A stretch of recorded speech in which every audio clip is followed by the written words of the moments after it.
there are other things that if you want to, this kind of menu here, okay, not everybody again may have the same thing.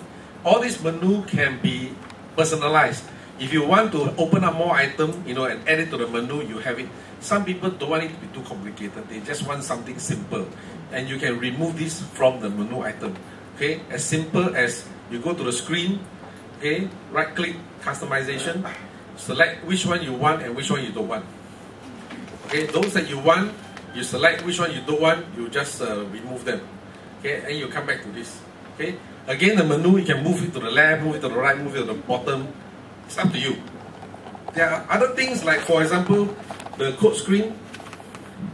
This code screen right now, if you see, is within the frame. When you have multiple windows, what do? You double click, and then it's float. You can float out of the frame. And then you can bring it to whichever window, whichever screen you want, and park it there. Again, I want to double click now. Okay, it attach a window. So now it's moving within the frame.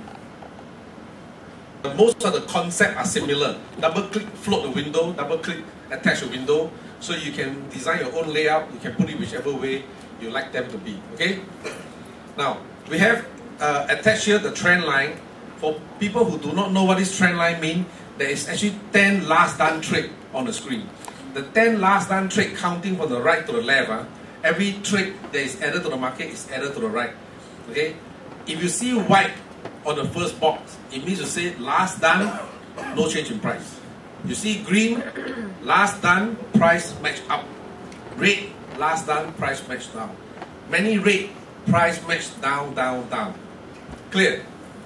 Okay, this one gives you a view of how the market is moving without you having to go into individual tracker. One bird eye view, you see market is up, up, up, or down, down, down. So by seeing how many colors changing here, it gives you some idea. If it's bouncing up, down, you see red, green, like a Christmas tree. Okay.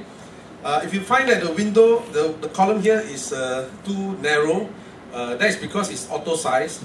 You can actually remove the auto size. If you remove the auto size, then the column size is up to you. You decide how you want to do. So this is about how to navigate on the system itself.